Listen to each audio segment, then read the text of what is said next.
Kajian Fathul Bari Syarah Kitab Sahih Al-Bukhari. Judul besarnya Kitabul Azan. Bab sekarang ini rangkaian bab tentang kaifiyat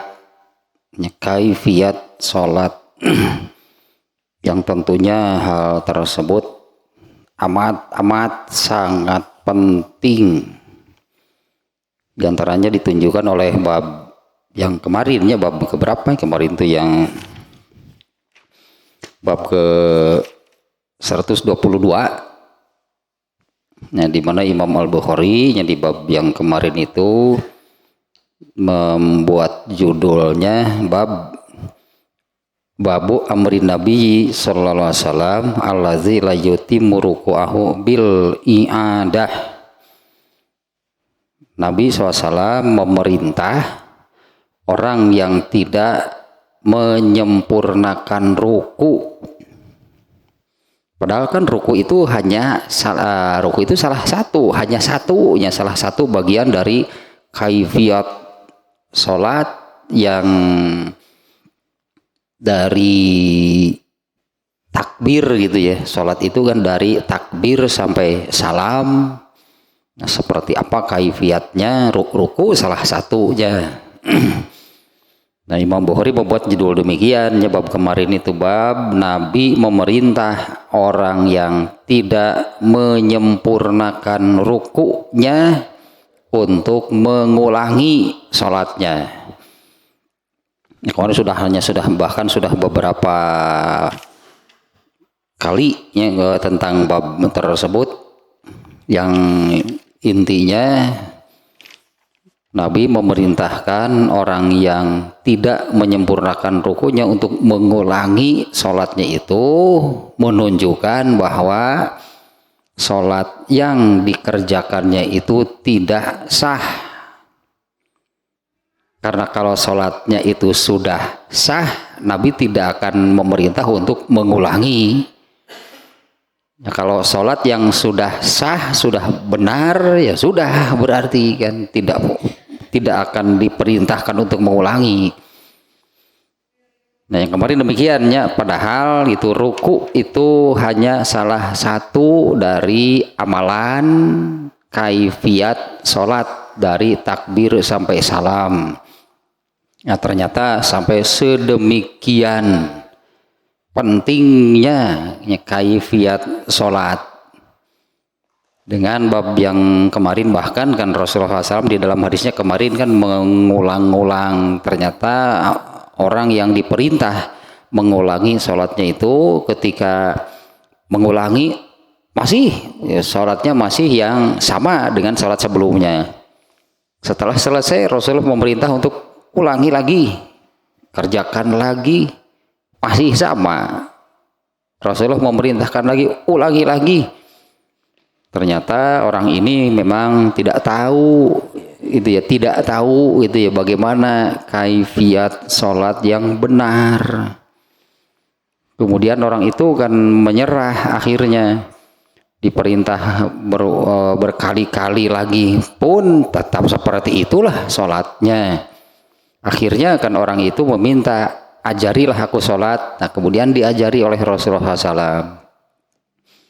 Dan yang terakhir kemarin dalam bab tersebut adalah kesimpulan yang lebih luas dari sekedar kaitan dengan masalah rukunya.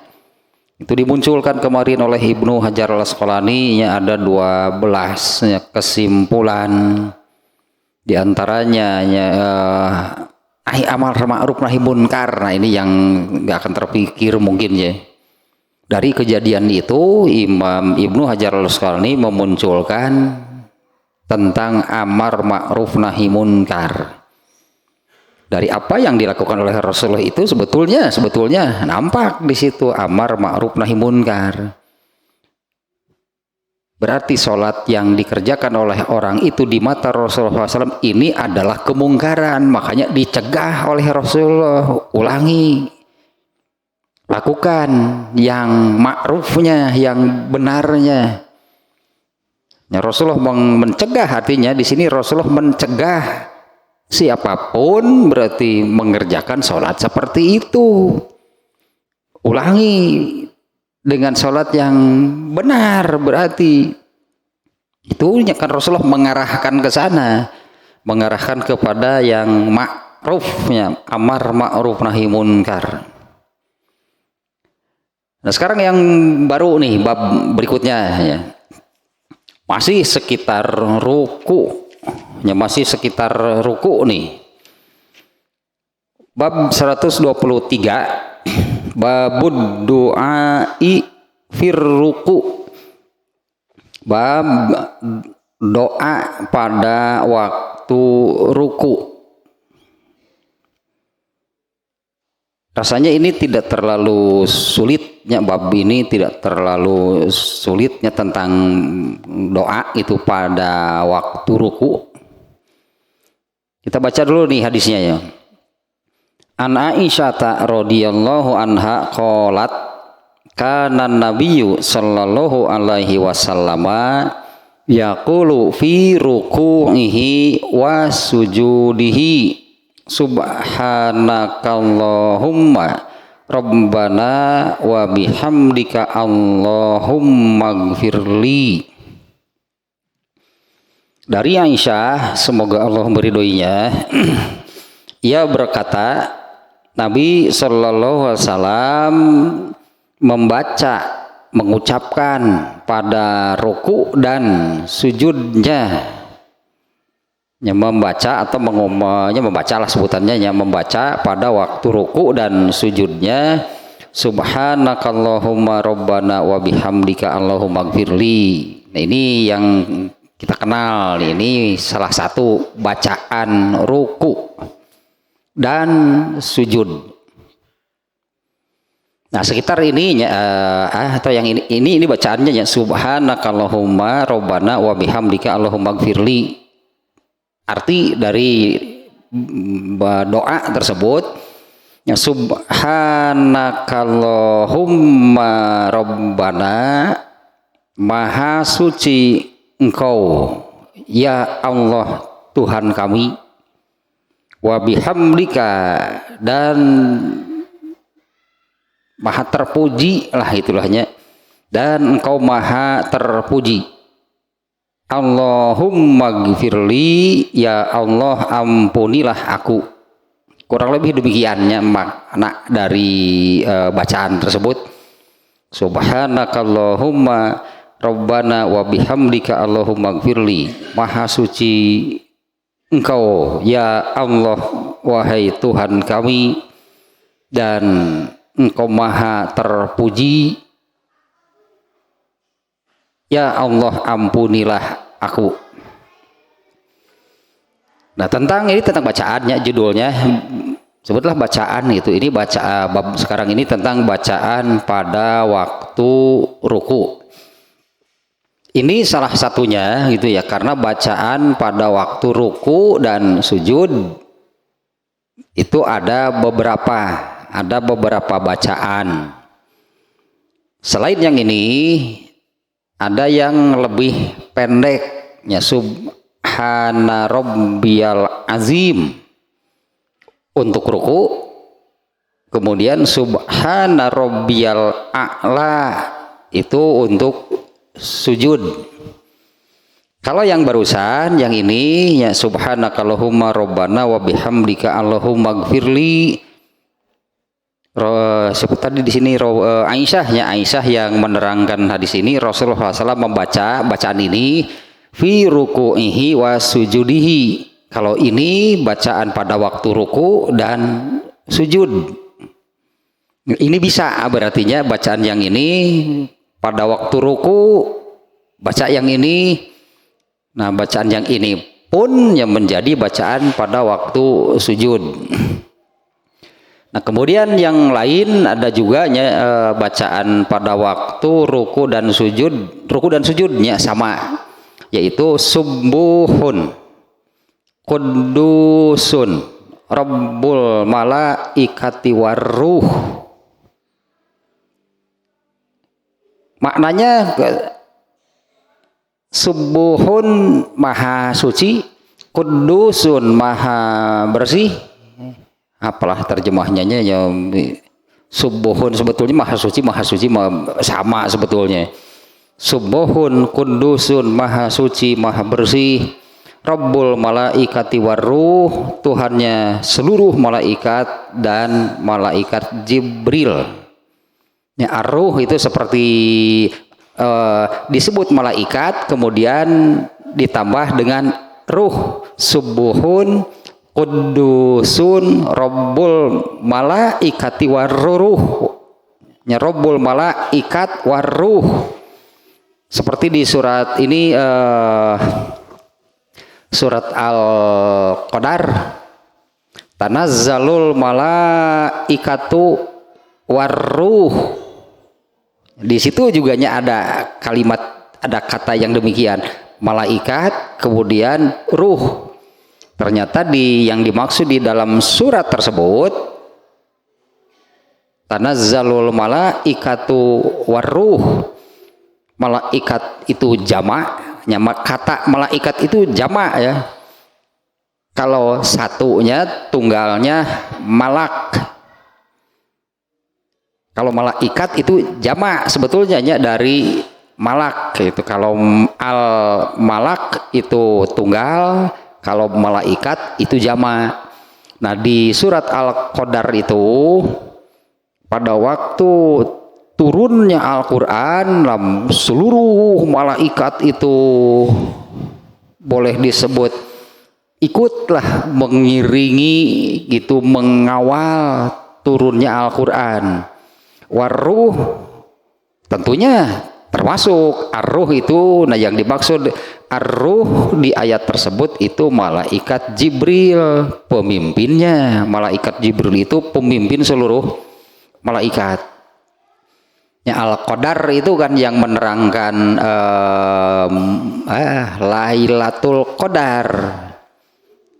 Surat Al-Qadar itu kan menerangkan Lailatul Qadar. Lailatul Qadar itu adalah waktu diturunkannya Al-Quran. Nah, ketika Al-Quran ini diturunkan oleh Allah, diiringi gitulah seluruh malaikat dan ar-ruh, malaikat Jibril sebagai pemimpinnya, ya ikutlah mengiringi turunnya Al-Quran, mengawal, sebutlah demikiannya turunnya Al-Quran. Nah, bacaan ruku dan sujud tadi ada yang demikiannya, subuhun kudusun Rabbul malaikati waruh, maha suci maha bersih Tuhannya seluruh malaikat dan malaikat Jibril.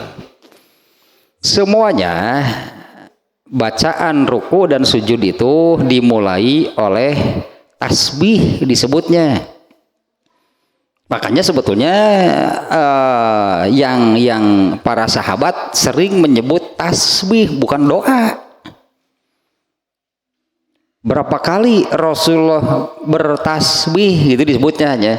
Berapa kali Rasulullah bertasbih pada waktu ruku dan sujudnya. Nah, karena semua bacaan ruku dan sujud itu dimulai dengan, kalau di ini subhanaka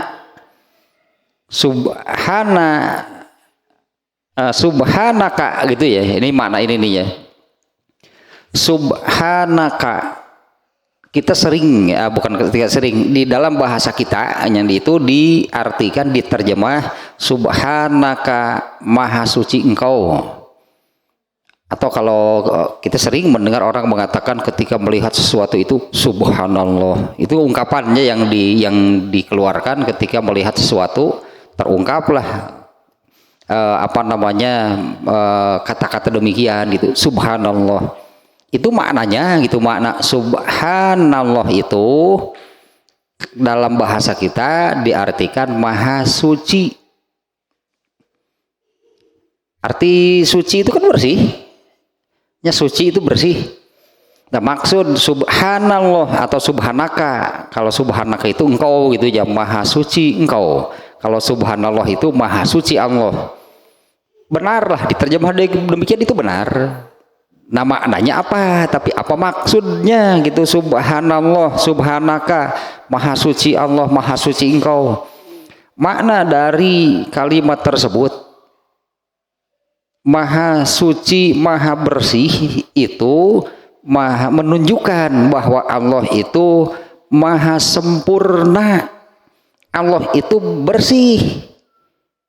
Allah itu suci dari segala sesuatu disebutnya. Allah itu bersih, Allah suci dari segala sesuatu yang tidak pantas itu ditujukan kepada Allah. Artinya Allah itu maha sempurna. Sebutan demikian itu berarti Allah tidak memiliki kekurangan karena Allah maha sempurna. Tidak memiliki kekurangan, tidak memiliki kelemahan, ya, tidak memiliki apalagi kesalahan, keburukan. Nah, Allah itu bersih dari semua itu. Allah maha sempurna, tidak memiliki kekurangan, kelemahan. Berbeda dengan manusia. Justru kalau manusia meskipun manusia itu sebagai makhluk terbaik, kalau dikatakan manusia makhluk yang sempurna, semua ciptaan Allah juga sempurna. Sebagai makhluk manusia sempurna. Allah menciptakan manusia itu sempurna sebagai manusia. Allah menciptakan air ya sempurna sebagai air.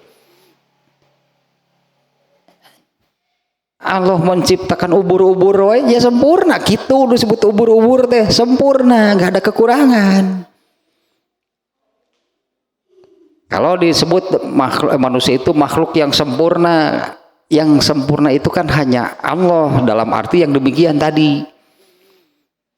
Subhanallah itu artinya Allah maha suci, maha bersih dari segala kekurangan, kelemahan, kesalahan, keburukan. Kalau manusia bisa nggak? Ada nggak manusia yang demikian, yang tidak punya kelemahan? Ya, tidak ada. Kalau yang maha sempurna itu, misalnya ini contohnya begini. Ini contoh nih ya. Kalau kita melihat ada orang yang berjalan, misalnya kita melihat ada orang yang berjalan, dengan melihat artinya kita tahu, itu disebutnya kita tahu orang itu sedang berjalan, misalnya ke arah barat gitulah, kita tahu orang itu berjalan ke arah barat. Nah, yang kita tahu itu hanya sampai di situ, kita melihat sehingga kita tahu bahwa orang itu berjalan misalnya ke arah barat. Nah, kemudian kita tahu nggak dia berjalan itu mau kemana? Kita tahu nggak sampai nggak ke tujuan? Sampai nggak ke tujuan? Misalnya orang itu kan berjalan itu menuju ke satu tujuan, ya, mau ke apa namanya, ke tujuan lah, satu tujuan. Pasti nggak orang itu sampai ke tujuan? Nah, itu yang kita nggak tahu. Kalau Allah itu tahu sampai sebetulnya orang ini memang berniat, bermaksud pergi ke satu tempat, tapi nggak akan jadi. Itu Allah tahu sebelum terjadi. Sebelum terjadi, Allah sudah tahu bahwa orang ini nggak akan sampai ke tujuan. Kemudian maksud pergi ke sananya mau apa? Nah, kita tahu nggak? Nah, itu diantaranya ini contohnya barusannya contoh. Kalau Allah tahu segala-galanya, bahkan Allah tahu sampai kepada orang itu benar nggak sampai ke tujuan. Ternyata kan di tengah jalan misalnya bertemu dengan siapa, lalu ngobrol. Ternyata dari obrolan itu ada yang lebih penting, belok akhirnya. Nggak jadi ke tujuan semula. Nah, manusia mana tahu kalau ternyata kemudian demikian. Jadi kalau itu digambarkan kan oleh salah satu sifat Allah itu kan alim. Allah kan maha tahu. Innallaha alimun. Sesungguhnya Allah itu maha tahu. Taunya Allah itu seperti apa? Tanpa batas. Allah tahu segala-galanya. Kalau manusia bisa tahu nggak? Bisa, tapi tahunya terbatas. Biar bagaimanapun tahunya manusia itu pasti terbatas. Nah ini nih ya makna subhanaka, maha suci engkau, itu maknanya demikian. Nah sekarang kita ininya semua bacaan tadinya bacaan ruku dan sujud nih, bacaan ruku dan sujud itu disebutnya bertasbih. Membaca bacaan ruku dan sujud itu disebutnya kita ini bertasbih. Bertasbih itu maknanya ini nih apa namanya ya, maknanya itu menyampaikan. Coba kita dari sini ya, orang yang sedang sholat itu kan hakikatnya dia sedang bicara dengan Allah. Innal abda idza kana fis sholati fa innahu yunaji rabbahu. Ya, sesungguhnya seorang hamba apabila dia sholat, hakikatnya dia itu sedang ngobrol, bicara, itunya dialog dengan Allah. Ya, terus ngomong apa gitu kan? Terus kepada Allah itu ngomong apa? Bicara apa dengan Allah?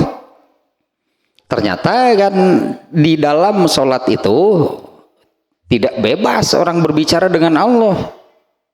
Ngomong apa gitu kan dengan Allah, dialognya itu menyampaikan apa, bicara apa, Allah lah yang menetapkan. Di dalam sholat itu semua yang diucapkan oleh orang yang sholat itulah obrolannya dengan Allah. Sejak awal dimulai sholat, kan sholat itu dimulai dengan takbir, nah itu sudah dialog. Begitu memulai sholat itu, orang yang sholat itu mengucapkan Allahu Akbar, itu sudah jadi dialog dengan Allah. Apa maknanya? Apa maksudnya ngomong seperti itu? Karena hakikatnya kan sedang bicara. Apa maksudnya ngomong Allahu Akbar? Dan di dalam hadis yang lain kan bahwa apabila seseorang sholat, sesungguhnya Allah itu persis ada di hadapannya. Jadi kita gambarkan apabila kita sholat itu kita ini sedang berhadapan dengan Allah, kita ngobrol dengan Allah. Sehingga kan dilarang kan orang lewat gitu, lewat di hadapan orang yang sedang sholat itu kan dilarang keras. Kalau secara logika, apabila ada orang yang lewat di hadapan orang yang sholat, itu sebetulnya dia ini berjalan di tengah-tengah antara orang dan Allah yang sedang ngobrol, kemudian orang lewat di tengah-tengah. Kan itu sopan sebutnya tehnya, jangankan dengan Allah, coba kita bayangkan kalau kita sedang ngobrol dengan siapa, terus ada yang lewat di tengah, kan geuleuh. Makanya Rasulullah memerintahkan apabila ada yang mau lewat di hadapan orang yang sedang sholat, nih orang yang sedang sholatnya diperintahkan untuk halangi, jangan sampai jadi. Halangi gitu, jangan sampai jadi itu lewat. Nah, karena ada dua barusan hadisnya yang ini apa namanya boleh disebut inilah hakikat dari sholat. Satu itunya yang tadi. Innal abda idza kana fi sholati fa innahu yunaji rabbahu. Sesungguhnya seorang hamba itu apabila dia sholat, hakikatnya dia itu sedang berdialog, sedang ngobrol dengan Allah. Allahnya di mana? Ngobrol dengan Allah, Allahnya di mana? Nah di hadis lainnya disebutkan itu bahwa ini hadis yang Rasulullah yang ini hadisnya, apabila terasa ada sesuatu di dalam mulut kamu itu yang harus dibuang, maka jangan sekali-kali meludahkannya, membuangnya ke depan, karena Allah persis ada di hadapannya. Ya, seperti itu sebetulnya, inilah hakikat sholat sebetulnya gitunya dengan dua hadis tersebut. Nah maka orang yang sedang sholat itu hakikatnya dia sedang berdialog dengan Allah. Yang namanya dialog, yang namanya ngobrol berarti kan ngomong, berarti kan bicara. Nah, terus bicara apa? Dengan Allah bicara apa? Nah, ternyata kan nggak bebas. Ya tidak bebasnya orang bicara apa dengan Allah, tidak bebas. Allah yang menentukan, disebutnya berarti di sini Allah yang menentukan kalau orang sholat itu harus ngomong apa dengan Allah. Ada dua isinya. Semua bacaan sholat itu terbagi menjadi dua. Satu, pujian untuk Allah. Dua, permintaan. Ya, seluruh bacaan sholat itu maknanya hanya ada dua secara garis besar. Satu, pujian untuk Allah. Yang kedua, permintaan. Nah, kita lihat nih, sholat itu kan as-sholatu muftatahatun bitakbir. Sholat itu dimulai dengan takbir. Memulai sholat itu dengan mengucapkan Allahu Akbar. Begitu seseorang memulai sholat, dia memulainya dengan mengucapkan Allahu Akbar, itu sudah mulai dia ngobrol dengan Allah. Apa maknanya? Apa maknanya kalau kita mengucapkan Allahu Akbar? Artinya kan Allah Maha Besar. Ini pujian berarti. Itu pujian untuk Allah. Orang yang mengucapkan Allahu Akbar itu dia memuji Allah. Yang sekaligus gitu maknanya, ya sekaligus maknanya untuk menumbuhkan kesadaran, gitulah maknanya, untuk menumbuhkan kesadaran. Kalau kita sudah mengucapkan Allahu Akbar, itu menjadi bentuk pengakuan dan keyakinan dirinya bahwa Allah itu Maha Besar. Ini untuk memberikan pengertian Allah gitunya, memberikan pengertian, memberikan pemahaman kalau kita ini sudah mengakui, meyakini Allah Maha Besar, lalu kita ini siapa? Artinya mengucapkan Allahu Akbar mah harus dengan kesadaran. Kita menyatakan demikian, mengakui, meyakini Allah Maha Besar. Nah, terus kita siapa? Kalau Allah Maha Besar, kita bagaimana? Teruslah itunya, semua ucapan, bacaan dimulai dengan Allahu Akbar, kemudian kan doa iftitah, kemudian ta'udz, kemudian baca Fatihah dan seterusnya, tidak berhenti nih ya. Di semua posisi kan ada yang dibaca gitu, ada yang diucapkan. Semua bacaan di dalam sholat itu mulai dari takbir sampai salam, itulah isi omongan kita kepada Allah.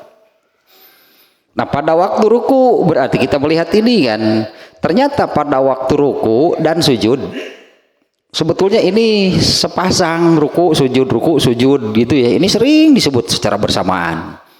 Soal yang kemarin juga sebetulnya kan tidak meluruskan tulang punggungnya, tidak menyempurnakan rukunya, sama sujudnya juga masalahnya sama. Untuk sujud juga masalahnya sama. Menyempurnakan ruku, menyempurnakan sujud sama masalahnya. Tidak meluruskan tulang punggung waktu ruku, demikian juga tidak meluruskan tulang punggung waktu sujud. Ya, Rasulullah menyebut ini kan pencuri di dalam sholat, yaitu orang yang tidak meluruskan tulang punggung pada waktu duha yang disebut ruku dan sujudnya.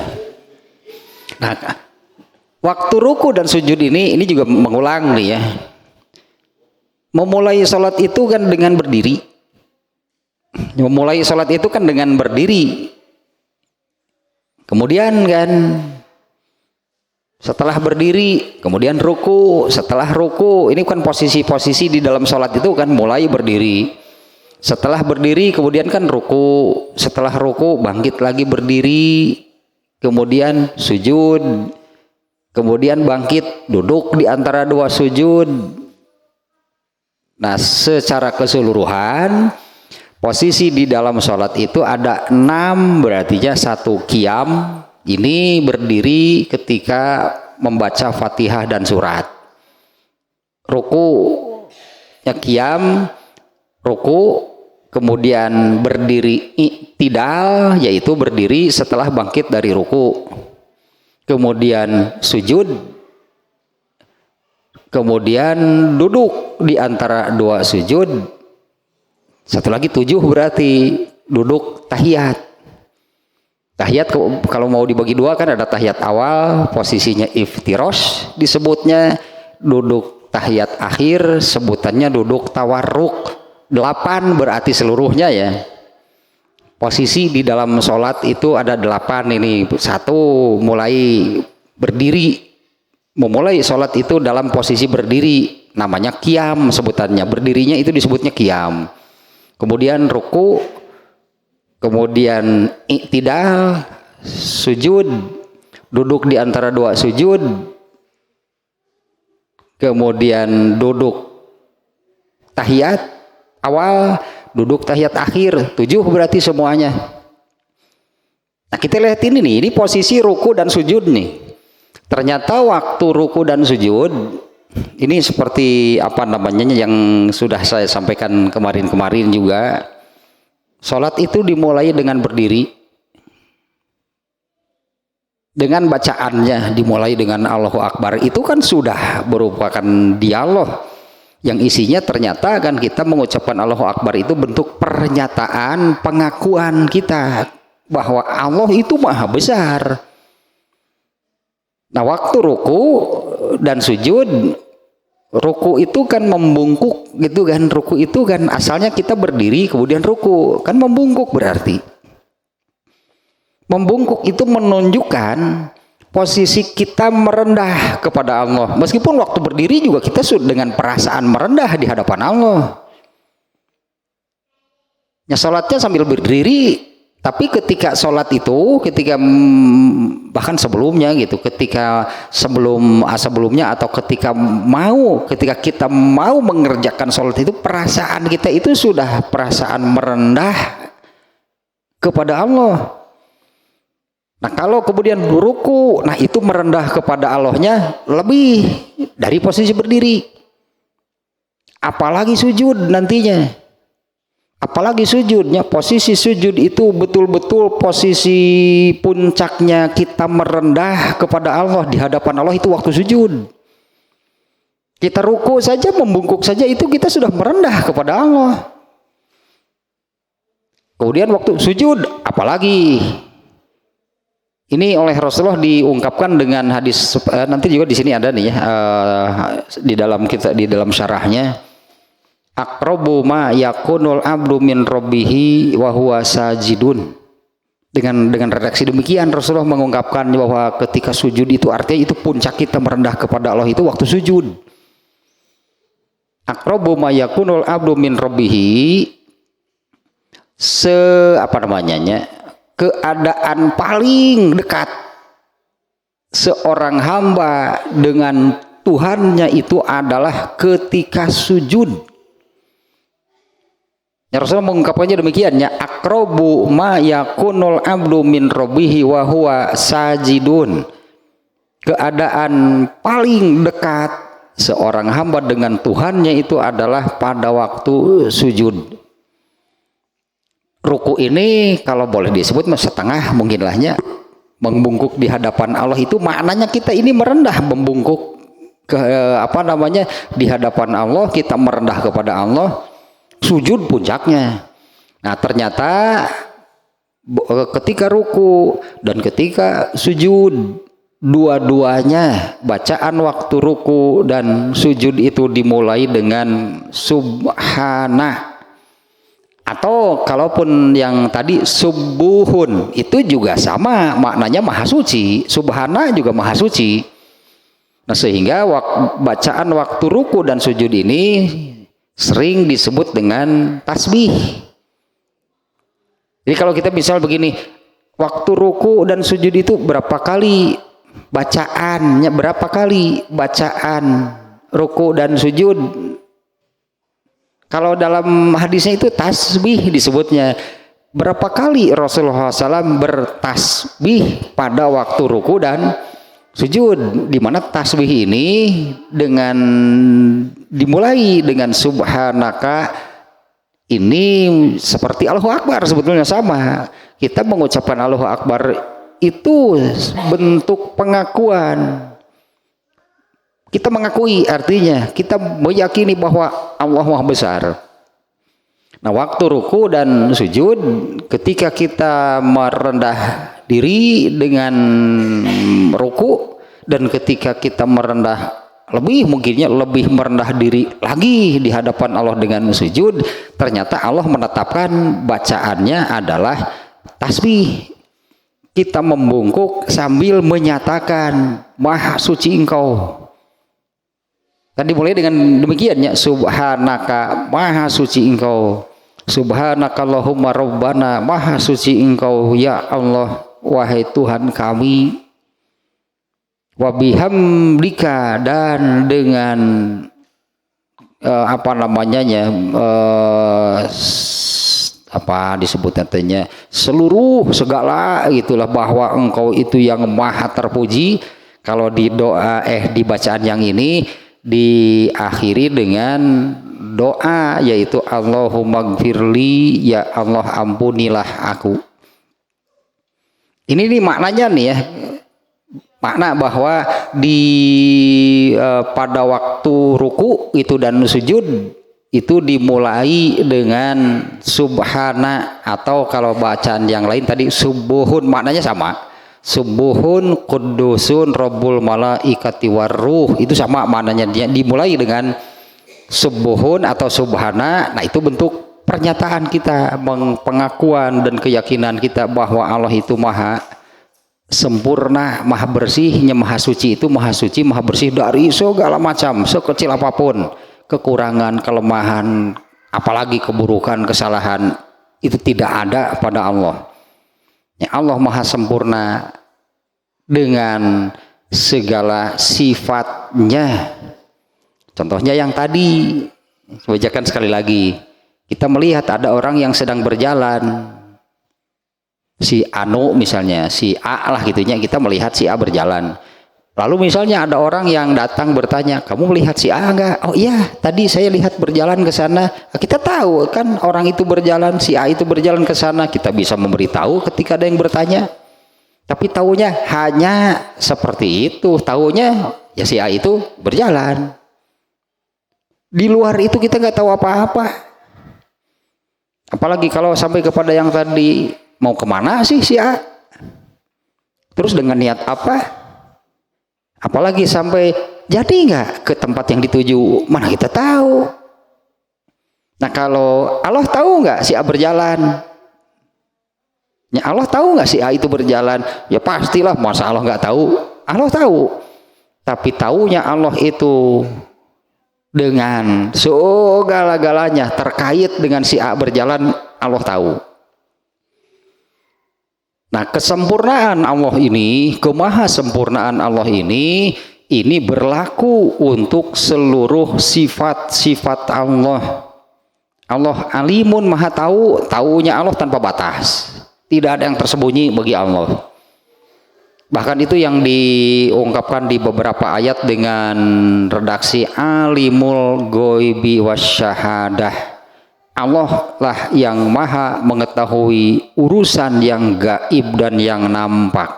Nah itulah taunya Allah seperti itu, ilmunya Allah seperti itu. Ya, alimul ghaibi wasyahadah. Dan seluruhnya pokoknya seluruh sifat-sifat Allah, misalnya Allah itu hakim. Innallaha alimun hakim. Alim itu artinya soal ilmu, soal tahu. Ilmunya Allah seperti apa? Tanpa batas. Yang disebut kalau Allah mengetahui sesuatu, itu taunya Allah seperti apa? Tanpa batas. Allah tahu segala-galanya. Tidak ada sekecil apapun yang tersembunyi, Allah tidak tahu, itu nggak ada. Allah itu alimun hakim. Hakim itu artinya hakama yahkumu, itu Allah itu maha benar. Kalau Allah hakim, benarnya Allah seperti apa? Seperti apa? Benar yang sebenar-benarnya kalau itu dari Allah. Kalau itu dari Allah, itu pasti benar, karena Allah itu maha benar, dalam arti Allah tidak pernah salah. Sekecil apapun Allah tidak pernah salah. Jangankan dalam urusan misalnya soal ketentuan, misalnya ketentuan gitu, aturan-aturan syariat-syariat yang ada di dalam Islam, ada yang salah nggak? Nggak akan ada yang salah. Bukan hanya soal itu, Allah salah nggak menciptakan cucunguk?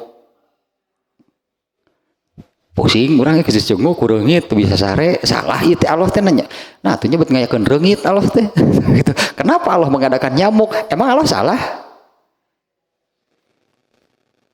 Nggak ada yang salah. Nah itu Allah hakim contohnya dan berlaku kemaha sempurnaan Allah ini berlaku untuk seluruh sifat-sifat yang Allah miliki, yang ternyata oleh Allah itu disebutkan, dituangkan di dalam Al-Quran yang seluruhnya ada 99 sifat Allah, semuanya maha sempurna. Alimun soal ilmunya Allah maha sempurna. Ar-Rahman, Ar-Rahim soal bagaimana Allah menyayangi, Allah penyayang tanpa batas menyayang, Allah penyayang.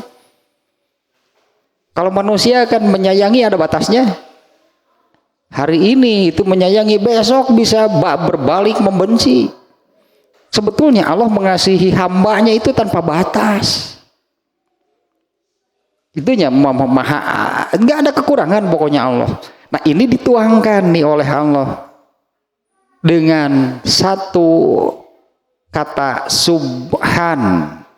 Subhana itu artinya demikian, maha suci. Subhanallah artinya maha suci Allah. Dan kita sering mendengarnya orang mengucapkan subhanallah. Dan kita tahu itu terjemahnya maha suci Allah. Apa maksudnya? Maha suci itu artinya maha suci dari segala macam, sekecil apapun.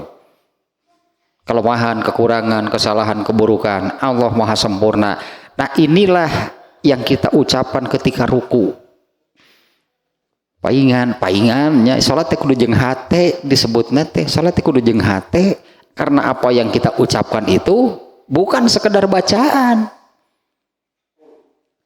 Bukan sekedar bacaan, tapi itu obrolan, itu yang kita sampaikan kepada Allah. Berarti ini benar-benar menjadi pengakuan, disebutnya kita mengakui, meyakini maha suci engkau, subhanaka maha suci engkau. Genah gerasok salat telabun gitu mah. Begitu ruku kita mengucapkan seperti ini, ya disebutnya kan jeung hate dengan penghayatan, itu benar-benar jadi pengakuan kita kepada Allah. Pantas kalau Rasulullah SAW itu menyabdakan seperti ini ya, yang ini hadis yang inna qurrata a'yuni fis shalah, sesungguhnya mataku sejuk. Artinya mataku sejuk itu Rasulullah SAW itu benar-benar gitu merasakan apa namanya ketenangan gitu, kedamaian, kenikmatan, bahagia kalau sholat. Itu yang dirasakan oleh Rasulullah kalau mengerjakan sholat itu, yaitu ketenangan, kedamaian, kenikmatan, kebahagiaan. Iya mana sholat asa kasiksa, iya kumaha itu, sadandoi, jauh keneh atau gitu mah. Padahal mulai dari Allahu Akbar saja, ya kalau betul-betul tadinya penuh penghayatan, mungkin bahasa kitanya penuh penghayatan, bukan hanya sekedar ucapan, tapi itu benar-benar menjadi pengakuan dan keyakinan. Kita mengucapkan Allahu Akbar, pantas nagi ngalaketai cek orang Sunda mah. Begitu mengucapkan Allahu Akbar teh, seleuleus kudu nama. Karena dengan pernyataan demikian berarti kan di situ juga tersirat pengakuan. Nah saya siapa kalau Allah yang maha besar? Artinya kita ini maha kecil, maha nggak ada apa-apanya. Benar, memang manusia memang nggak ada apa-apanya. Karena manusia itu kan la haula wala quwata illa billah, nggak ada apa-apanya manusia. La haula wala quwata illa billah itu kan tidak ada daya dan upaya, tidak bisa ini, tidak bisa itu, tidak bisa apa-apa gitulah manusia mah kecuali oleh Allah. Kalau Allah yang maha segala-galanya, termasuk kan salah satu sifatnya qadir. Innallaha ala kulli syai'in qadir. Artinya Allah itu mampu. Allah berkuasa. Kemampuan Allah, kekuasaan Allah seperti apa? Sempurna, tanpa batas. Semuanya urusan tentang Allah itu sempurna, tanpa batas. Nah kemudian manusia kemampuannya, manusia punya kemampuan nggak? La haula wala quwata illa billah. Apa kemampuan manusia? Enggak bisa apa-apa, enggak ada kemampuan apa-apa. Kan itu kan tidak ada daya dan upaya, itu artinya manusia itu tidak bisa apa-apa. Illa billah, kecuali oleh Allah. Allah yang maha sempurna kemampuannya, Allah yang maha sempurna kekuasaannya. Nah, kembali ke sini nih, tasbih disebutnya sebetulnya ya, bacaan ruku dan sujud itu tasbih karena dimulai dengan kalimat ini, subhanaka. Kalau yang ini yang ada riwayat Bukhari di sini yang ini ya, subhanakallahumma rabbana wa bihamdika allahumma gfirli. Kalau bacaan yang lain yang lebih pendek yang subhana rabbiyal a'la. Subhana rabbiyal azim. Kalau rukunya, ini rukunya, ruku subhana rabbiyal azim. Kalau waktu sujud subhana rabbiyal a'la. A'la itu maha tinggi. Di saat kita sujud itu kan dimana itu posisi puncak kita merendah di hadapan Allah, kita meninggikan Allah. Bacaannya subhana rabbiyal a'la waktu sujud. Sujud itu betul-betul posisi, sebutlah puncaknya kita merendah di hadapan Allah itu waktu kita sujud.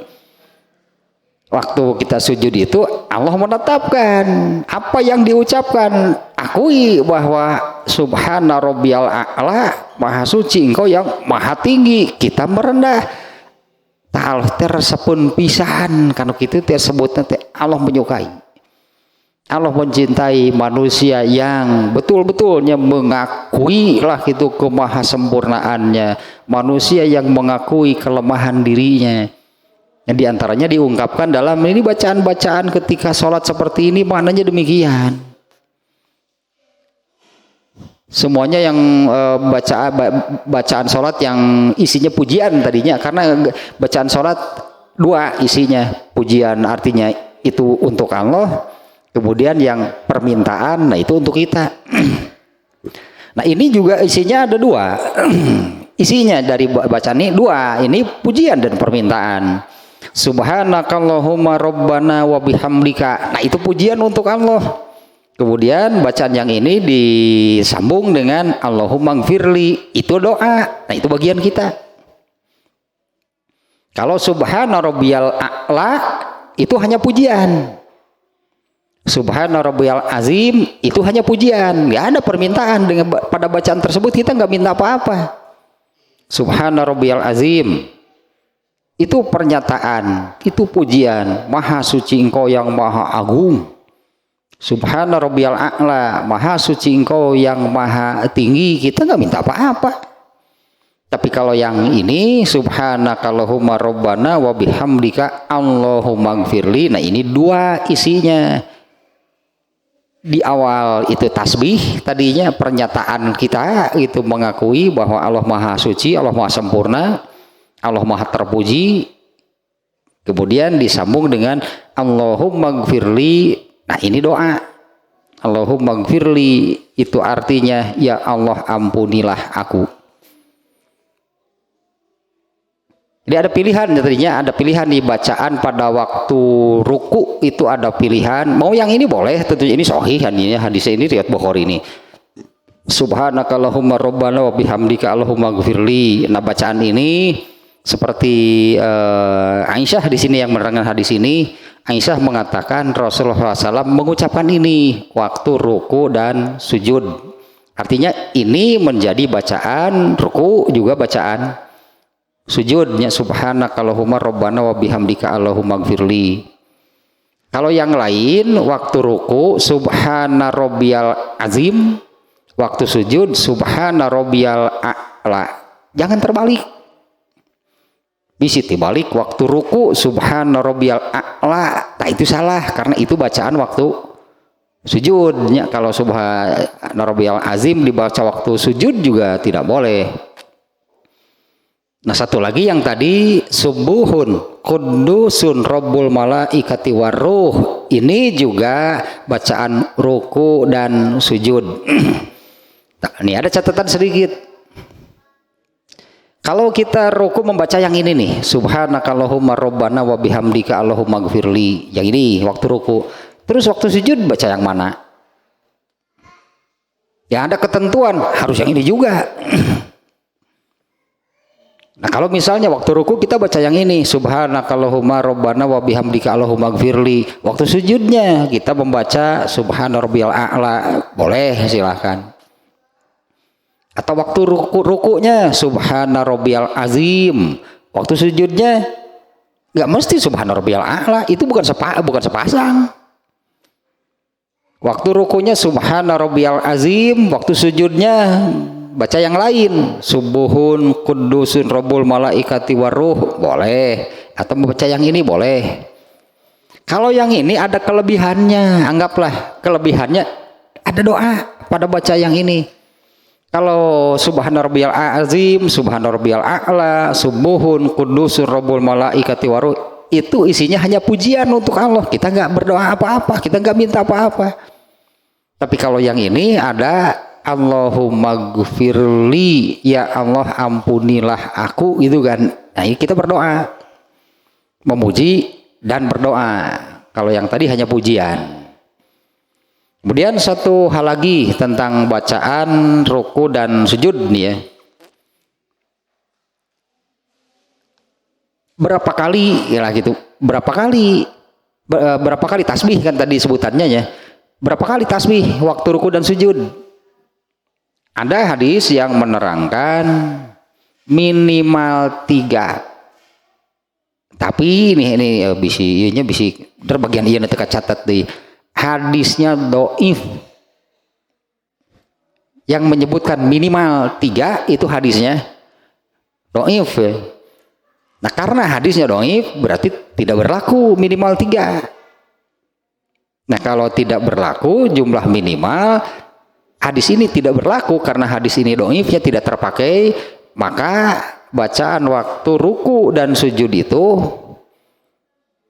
bebas jumlahnya, ya. Berapa kali mengucapkannya itu bebas. Nah ada hadis yang menerangkan seperti ini di antaranya ya. Anas bin Malik itu sahabat Rasulullah SAW yang umurnya paling panjang, itu Anas bin Malik ya. Asumsinya seperti ini nih, Anas bin Malik itu ketika Rasulullah SAW hijrah ke Madinah, Anas bin Malik ini orang Madinah, Ansornya, kaum Ansor nih Anas bin Malik. Rasulullah SAW hijrah ke Madinah, Anas bin Malik umurnya 10 tahun. Ya, Anas bin Malik ini berumur 10 tahun waktu Rasulullah hijrah ke Madinah. Oleh ibunya itu Ummu Sulaim namanya, Ummu Sulaim ibunya, bukan namanya ya, sebutannya Ummu Sulaim. Ummu Sulaim ini adalah wanita pertama yang masuk Islam. Ketika Rasulullah SAW hijrah ke Madinah, Ummu Sulaim ini wanita pertama yang masuk Islam. Sampai ditinggalkan gitu oleh suaminya Malik. Makanya ini Anas bin Malik. Ditinggalkan oleh suaminya karena suaminya tidak setuju. Suaminya itu sudah dengan berbagai cara, bahkan dengan kekerasan lah, memerintahkan Ummu Sulaim ini untuk keluar lagi dari Islam. Ummu Sulaim tetap tidak mau. Ternyata Ummu Sulaim ini satu-satunya perempuan yang namanya sudah disebutkan. Dia ini hanya satu-satu perempuannya yang namanya disebutkan yang dipastikan masuk surga. Ummu Sulaim. Aisyah mantu. Aku Aisyah mah itu diomongkan, bahkan gitu sebenarnya mah ya Aisyah istri Nabi sudah nggak bisa dibicarakan lagi. Khadijah, oh iyalah istri Nabi. Ummu Sulaim ini satu-satunya perempuan yang disebutkan, jadi boleh disebutkan ini satu-satunya perempuan yang sudah disebutkan masuk surga tanpa hisab. Dari kalangan perempuan juga artinya ada nih, contohnya Ummu Sulaim, ibunya Anas bin Malik. Nah Anas bin Malik ini ketika Rasulullah SAW datang ke Madinah, hijrah ke Madinah, ibunya masuk Islam. Anas bin Malik umurnya 10 tahun. Oleh Rasulullah, oleh ibunya Anas bin Malik itu Ummu Sulaim ini datang kepada Rasulullah, terimalah anakku ini untuk menjadi pelayanmu. Dan oleh Rasulullah diterima. Nah, Anas bin Malik sendiri mengatakan, aku ini melayani Rasulullah SAW selama 10 tahun. Nah, ternyata selama di Madinah gitu kan, karena Rasulullah di Madinah 10 tahun. Artinya sejak kedatangan Rasulullah ke Madinah sampai beliau wafat, Anas bin Malik ini melayani Nabi, terus mengikuti Nabi, itu melayani Nabi teh ya melayani lah. Ya, hal-hal kecil lah yang bisa dilakukan oleh ini kan masih anak-anak berarti kan sebetulnya. Kalau Rasulullah SAW mau pergi, siapkan sandalnya. Kalau Rasulullah mau wudhu, sediakan airnya. Gitulah itu Anas bin Malik 10 tahun. Artinya Anas bin Malik ini paham betul bagaimana Rasulullah SAW tentang sholat, bagaimana sholat Rasulullah SAW. Yang kemudian Anas bin Malik ini kan umurnya panjang. Waktu Rasulullah meninggal berarti Anas bin Malik umurnya 20 tahun. Sementara Anas bin Malik itu umurnya lebih dari 100. Anas bin Malik ini ya Rasulullah meninggal itu umurnya 20 tahun. Berarti hidupnya itu kan 80 tahun lebih kan berikutnya setelah Rasulullah meninggal. Anas bin Malik itu kemudian melihat dan mengalami bagaimana setelah Rasulullah tidak ada.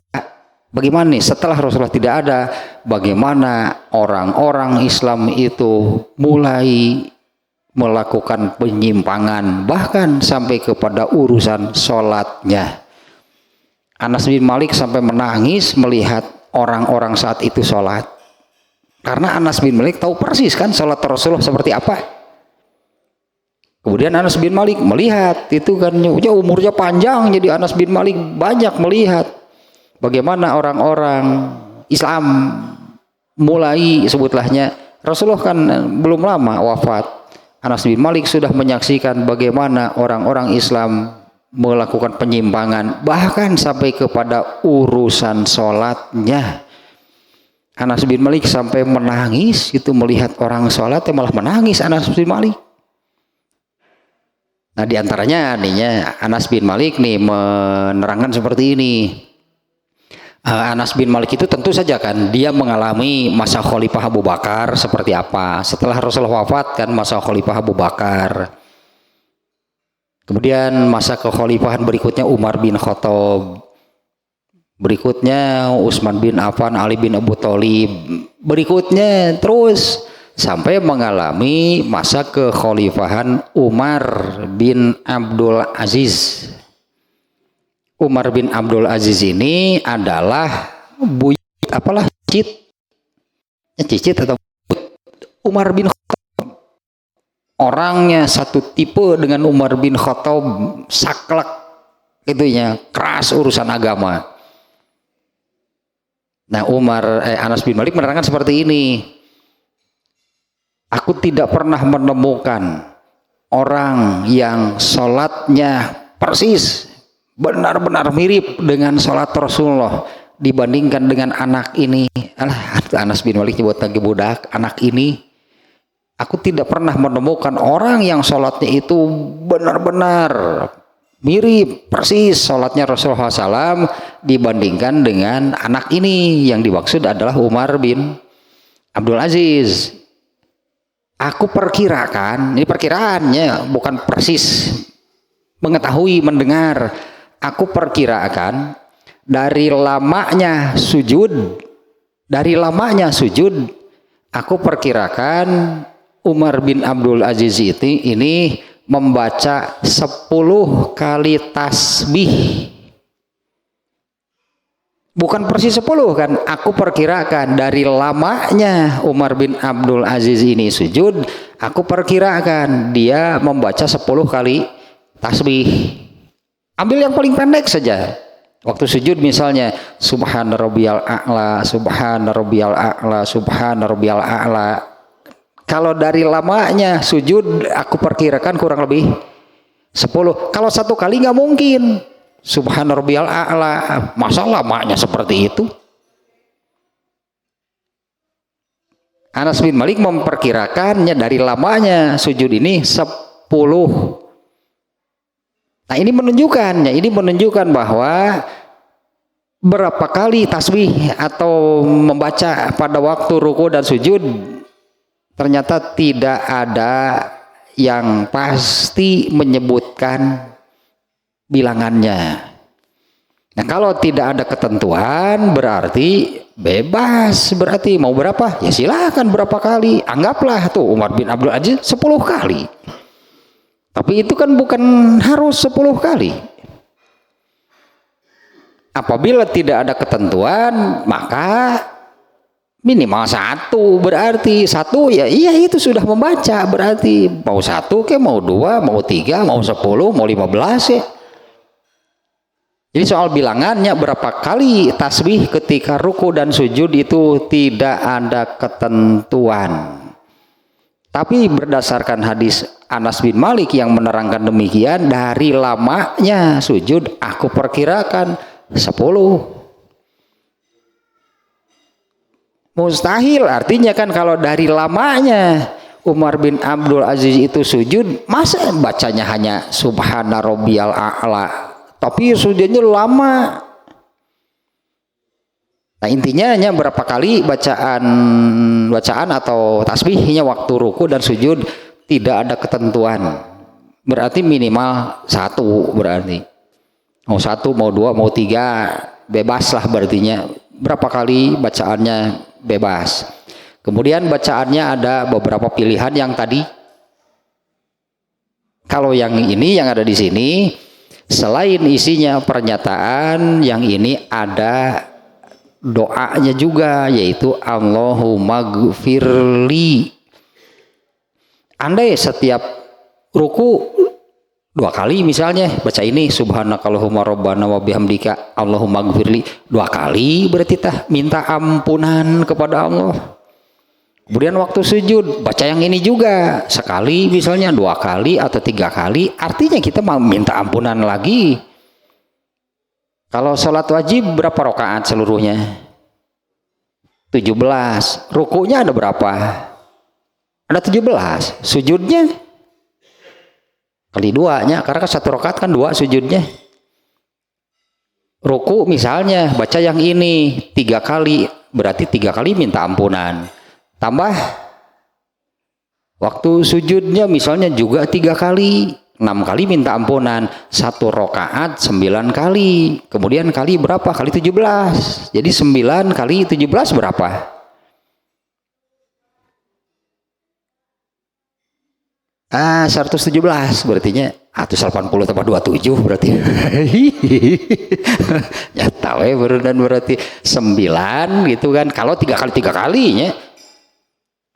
Ya kalau 1 kali 1 kali lah misalnya, berarti kan 17 rakaat kali 3, 17 kali 3 kan sudah 51. Ya 17 kali 3 kan sudah 51 kali kita minta ampunan. Ini hanya pada sholat wajib, tambah sholat sunat. Dipantas kalau Rasulullah SAW itu dalam sehari semalam beliau minta ampunan itu lebih dari 100 kali. Wah ya iyalah, Rasulullah mau baca iya seberapa kali ya tuh. Tadi minimal 10, kemudian nanti waktu 1 kali sujud. Ya artinya sih kalau bacaan yang ini ya, karena kalau yang ini bukan hanya pujian, isinya ada Allahumma gfirli-nya, yaitu yang artinya ya Allah ampunilah aku. Inilah yang disebut dengan istighfar, bahasa Arabnya. Arti istighfar itu minta ampunan. Allahumma gfirli ini minta ampunan. Nah, Rasulullah istighfarnya berapa kali? Belum lagi waktu duduk di antara 2 sujud juga kan ada kan? Dimulainya dengan Allahumma gfirli, minta ampunan lagi. Jadi per hari saja gitunya sholat wajib. Apalagi kalau dengan banyak-banyak mengerjakan sholat sunat, semakin banyaklah, semakin seringlah kita minta ampunan kepada Allah. Khususnya kalau di dalam sholat pada waktu benar-benar kita berhadapan dengan Allah. Karena kan orang yang sedang sholat itu kan sedang berhadapan, sedang bicara, sedang ngobrol. Ada kesempatan ini minta ampunan kepada Allah. Dan pada posisi yang ruku kita merendah, sujud lebih merendah lagi. Pada waktu posisi kita merendah itu kita minta ampunan kepada Allah. Tapi catatan sok jeung hate gerang ngucapkeun kitu nate bukan hanya sekedar bacaan. Pantas kalau Rasulullah SAW tadi menyabdakan inna qurrata a'yuni fis sholat, sesungguhnya mataku sejuk lah, terjemahannya demikian. Ya maknanya artinya sesungguhnya aku benar-benar merasakan, tadi tanya kedamaian, merasakan ketenangan, merasakan kenikmatan, merasakan kebahagiaan itu ketika sholat, nggak ada yang lebih. Ajaran ke Pangandaran, mau nggak ngeunah sholat, nabi mah gitu. Ayo ke Pangandaran, iya ke Pangandaran merasa nanti mau nggak ngeunah sholat. Ya benar-benar ya, itu yang dirasakan gitu oleh Rasulullah ketika sedang sholat. Nah, tambahanlah sedikitnya, pantaslah Rasulullah SAW itu kan kalau mengerjakan sholat malam lama. Kenapa? Betah pasti. Kan Rasulullah itu kalau sholat malam lama itu memilih surat-surat yang panjang. Itu yang dirasakan oleh Rasulullah kalau sudah merasa nikmat. Lupa waktu kan? Rasulullah juga lupa waktu. Lama sholatnya sampai kakinya bengkak. Itu kan sampai kakinya bengkak, pegal-pegal, pencetan ku Aisyah gitu. Dipencetan Rasulullah. Kenapa Rasulullah, engkau ini kan orang yang sudah pasti diampuni dosa-dosa yang telah lalu dan yang akan datang. Kenapa kalau sholat harus sampai seperti ini? Ya kenapa kalau sholat itu harus sampai seperti ini? Itu padahal sudah dipastikan Rasulullah itu kan diampuni dosa yang telah lalu dan yang akan datang. Nah ini ternyata yang diserahkan oleh Rasulullah. Apa nggak boleh kalau aku ini ingin menjadi hamba yang bersyukur? Nah, ditunjukkan dengan cara demikian. Dan memang itulah yang dirasakan oleh Rasulullah SAW. Ternyata ketenangan, kedamaian, kenikmatan, bahagia sholat teh. Lain kasiksa. Dia mau sholat teh kasiksa. Lila imam teh. Nggak saya situ. Kuduna mengenah di imam wacana panjang teh. Lila tentang ulah jadi imam dia di imaman kudu rusuh kudu gancang tah ieu imam kumaha kitu sakedeung tah lah meninggal sakedeung gitu salat. Kenapa salat itu malah menjadi tersiksa, menikah siksa meni berat gitu salat teh. Mestinya kan Allah mengadakan salat sunat teh kesempatan ngobrol dengan Allah teh berarti. Ya kan Allah memberi kesempatan lain berarti kan. Kalau sholat wajib kan pasti. Nah Allah memberikan, katakanlah Allah memberikan, menetapkan banyak sholat sunat. Artinya Allah memberi banyak kesempatan manusia kalau ingin ngobrol dengan saya, hayu cek Allah teh gitu, ayo ngobrol dengan saya. Da rembung jelema ge. Ya sholat sunat. Pengangguran ya teman sholat sunat. Wah ini parah ini. Makanya sholat disebut pengangguran. Padahal tidak ada pekerjaan yang lebih penting dari sholat. Aneh disebut pengangguran sholat.